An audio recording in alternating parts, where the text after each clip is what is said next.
श्री शिवाय नमस्तुभ्यं देता है। उसकी मनोकामना 3 माह में भगवान शिव पूरी कर देता है। बटकेश्वर महादेव, बटकेश्वर।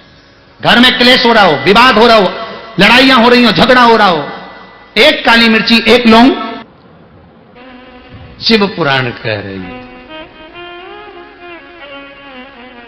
चढ़ाओ, शमी पत्र चढ़ाओ, बेलपत्र चढ़ाओ, काली तिल हो तो काली तिल, जो आप चढ़ाते हो, जहां जहां जैसा जैसा विधान है, जो जो क्रम बताया है वैसा वैसा करो, पर निवेदन है, चढ़ाने के बाद उतारो भी, चढ़ाने के बाद उतारो भी, उसको एक पात्र में रख दो। पूरा की पूरा मत चढ़ाओ, थोड़ी सी काली तिली चढ़ा दी, ज्यादा लेकर आए हो तो एक और रख दो, पंडित जी से कह दो ये रखा है। मूंग ज्यादा नहीं, थोड़ा सा चढ़ाया, ये महाराज जी रखा। अब तुमने तो ऊंडे ले जाए ने, वो दूसरी आए ने पानी ऊंडेल के चले जाने, मैं चिपक गई वो काली तिल्ली पूरी ऐसी। अब भगवान भी सोचे, बताओ,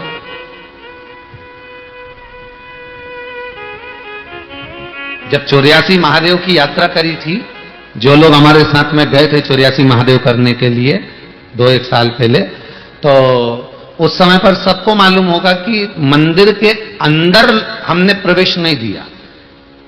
जिस महादेव पे जो चीज चढ़ना थी उसके लिए एक बर्तन रख दिया, पात्र रख दिया, और उसमें आप चढ़ा दो, और वो पात्र शिव जी को छुआ दो, शंकर को।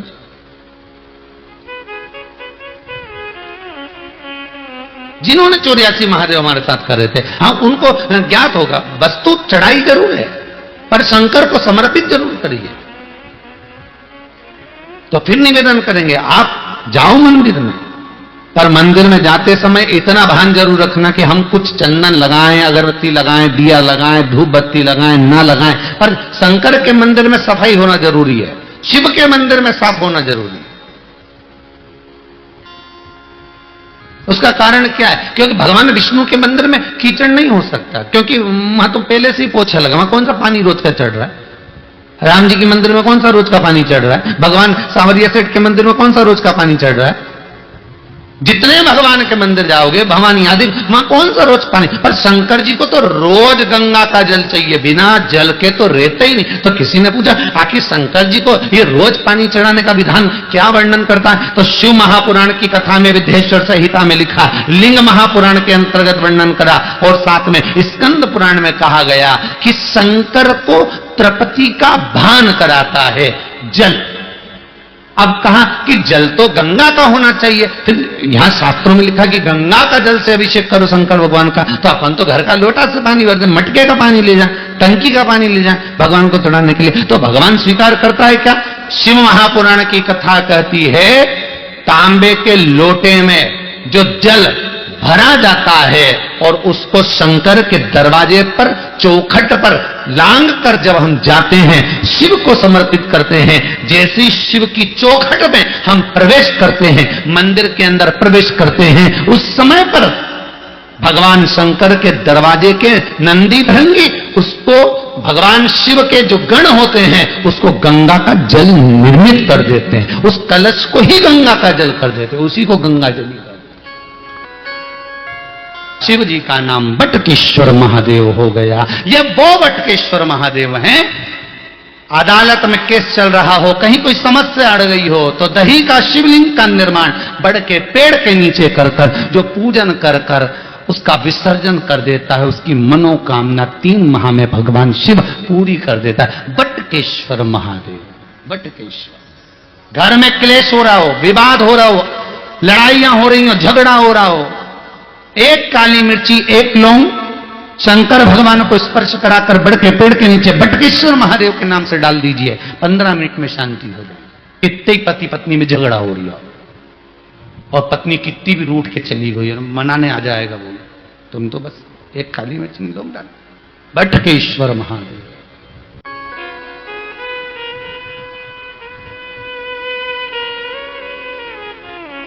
कितनी बार कहा आपको, कई बार कथा में कहा कि घर से पानी लेकर जाओ, पर मंदिर के अंदर नल लगा है, वही बाल्टी रखी है, नल चालू करा, बाल्टी में से भरा, शंकर जी को चढ़ाया। अब यहां शिव पुराण क्या करे कि चौखट में से जब आप जल लेकर प्रवेश करोगे तो वो गंगा का जल बन जाएगा। आप देखिए जरा संवाद शिव महापुराण का चरित्र स्मरण करिए। चौखट में से, शंकर के दरवाजे की चौखट में जब आप प्रवेश करें, भरा हुआ पात्र लेकर, जल लेकर जब जाएं तो वो गंगा का जल बन गया। शंकर उसको आनंद से स्वीकार करता है। मेरा ओ घरदानी, मेरा शंभो उसको आनंद में स्वीकार करता है। अब मैं यहां शंकर जी, वहां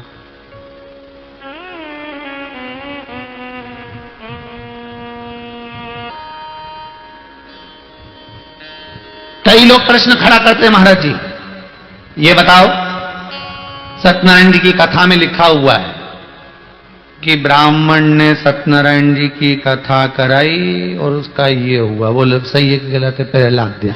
दूसरे में फिर उसने वो गया लक्कड़हारा, उसने सत्यनारायण जी की कथा सुनी और सत्यनारायण जी की कथा सुनी, प्रसाद लिया, घर आया, लकड़ी बेचने गया। बोलो सही है कि नहीं है? ऐसी है नहीं? हाँ, तो लकड़ी बेच के आया तो उसको अच्छा दुगना दाम मिला, उसने फिर सत्यनारायण जी की कथा कराई।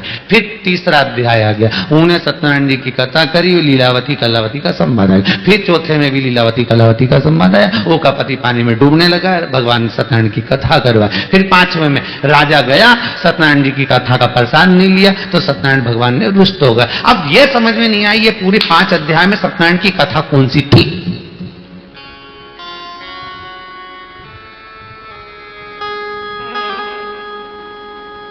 पूरे 5 अध्याय में कहा उन्होंने सत्यनारायण की कथा करवाई, तो कथा कौन सी थी?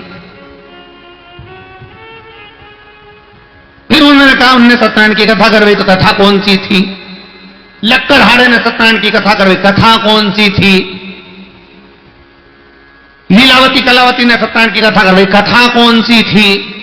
राजा कथा का प्रसाद लिया तो कथा कौन सी थी?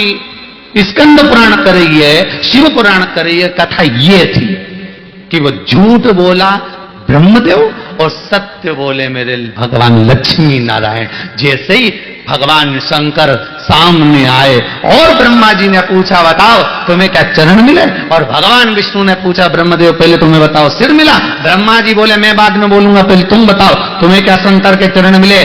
तब भगवान विष्णु उसी समय पर हाथ में कलश लिए, उस पे श्रीफल रखा था, आम के पत्ते लगे हुए थे, और सत्यनारायण भगवान के सामने भगवान विष्णु के सम्मुख में वो कलश रखा था। और भगवान विष्णु कहते हैं सुनो ब्रह्मदेव, मैं जब नीचे तलातल रसातल में जाता गया, जैसे ही मैं नीचे पहुंचा देवताओं ने मेरा आदर करा, सम्मान करा, और ये कलश मेरे हाथ में दे दिया जिस पर श्रीफल रखा हुआ है, जिस पे आम्रपत्र रखे हुए हैं, जिस पर सुंदर कलेवा बना हुआ है, ये कलश मुझे दिया और कहा ये कलश का जल आप शंकर को समर्पित करना। इसलिए सत्यनारायण भगवान की कथा में कलश रखना जरूरी होता है। वो कलश में लेकर आया हूं और सत्य हूं।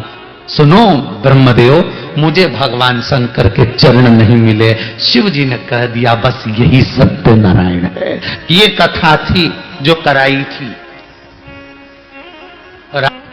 क्यों साहब, एक बार सत्य बोल देते तो कुछ जाता। इसीलिए लोग मरने के बाद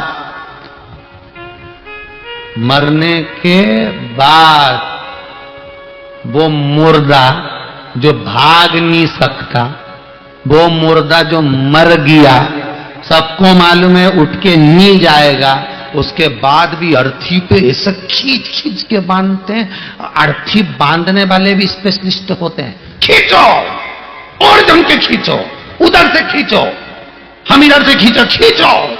अरे भैया मर गया, नहीं भागेगा, क्यों खींच खींच के बांध रहे हो? तो दूसरा बोला भाग गया तो भगवान को तो कुर्सी भरना, दूसरे को ले गया तो, इसलिए इसी को अच्छे से ले जाओ, बांध कर ले जाओ, बांध कर ले जाओ। और क्या चिल्लाते चिल्लाते जा रहा है? राम नाम सत्य है। यही दुनिया के लोगों को ये माइक के द्वारा, ये आस्था चैनल के द्वारा, फेसबुक यूट्यूब के द्वारा इतना चिल्ला चिल्ला के बोल रहे, रे सत्य बोल लो रे, अभी भी मौका है। दिवाली मिलने जाओ तो हैप्पी दिवाली बोलो ही मत, तुम तो डायरेक्ट बोलो राम नाम सत्य। मौसा जी ने, मौसा जी तो सोफा से नीचे, मौसा जी सोफा के, तुम तो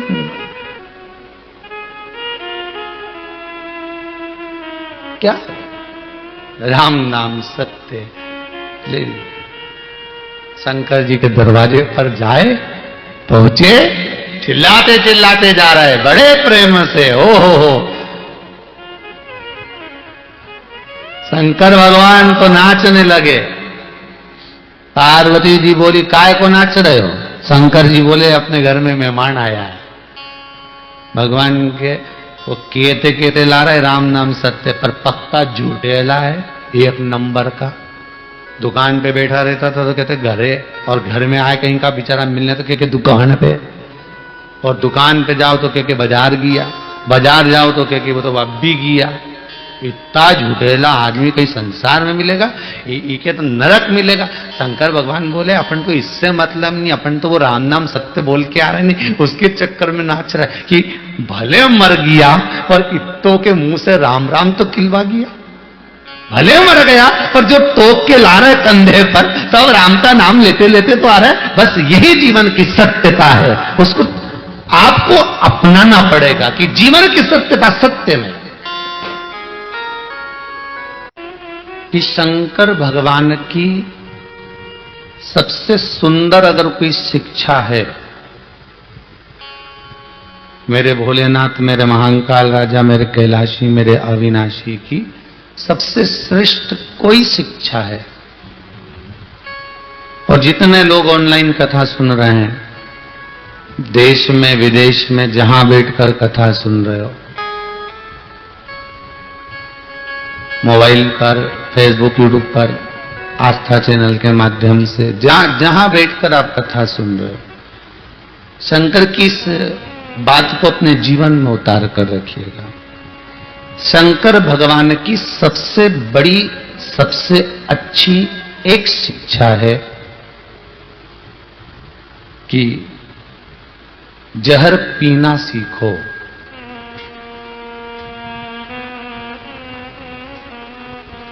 जहर उगलना नहीं। क्या सीखना हमको? जहर पीना।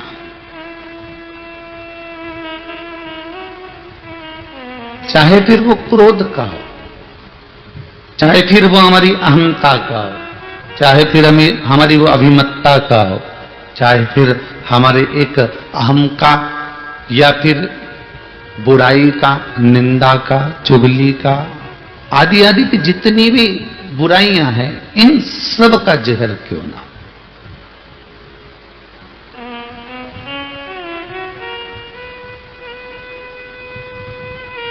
बड़ा अनमोल है मानव का देह,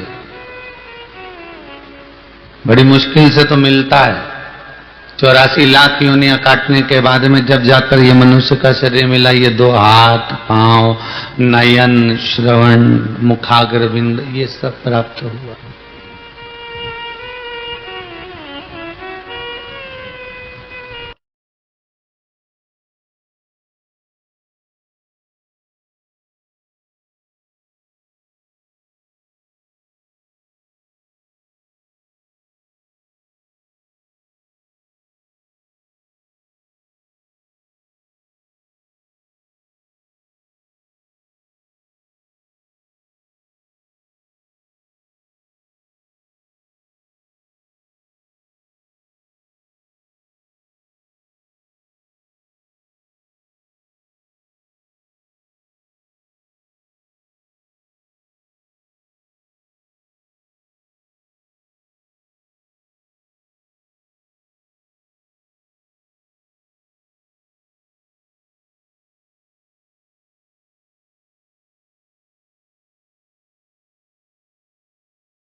श्री शिवाय नमस्तुभ्यं।